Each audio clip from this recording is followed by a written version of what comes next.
경찰과 공수처, 국방부 조사본부로 구성된 공조수사본부가 윤석열 대통령에 대해 3차 소환을 예고했습니다. 29일 오전 10시에 출석하라고 했습니다. 경찰은 계엄군이 국회의장 공관에 투입됐다는 의혹과 관련해서도 수사에 착수했습니다.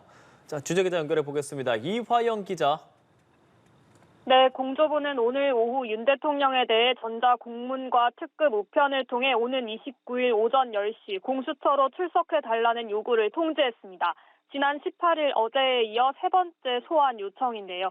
공조부는 어제 두 번째 출석이 불발된 이후 3차 소환 요청과 체포영장 청구 사이에서 고심하다 한 번 더 소환을 요청했습니다.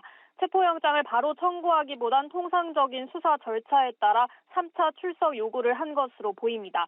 이번에도 응하지 않을 경우에는 체포영장 청구 등 강제 수사 절차를 검토할 것으로 예상됩니다. 경찰 국수부는 또 국회에서 비상계엄 해제 요구 결의안이 통과된 직후 계엄군이 국회의장 공관에 투입돼 우원식 의장을 체포하려 했다는 의혹에 대해서도 수사에 나섰습니다.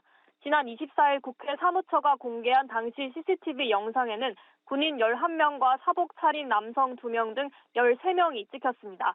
국수부는 영상 속 인원들의 소속을 파악하는 등 기본적인 사실관계를 살펴보는 것으로 전해졌습니다. 한편 경찰의 체포조 인력 지원 의혹과 관련해 검찰의 압수수색을 받은 우종수 국가수사본부장 등 4명은 지난 24일 준항고장을 법원에 제출했습니다. 압수수색에 관한 처분이 위법 사유가 있어 압수수색을 취소해달라고 요청한 겁니다.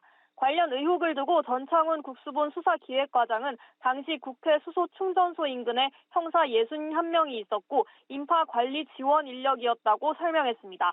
또 여기에 방첩사의 명단을 넘긴 형사 10명도 있었지만 체포조라는 인식은 없었고 방첩사와도 만나지 못했다고 반박했습니다.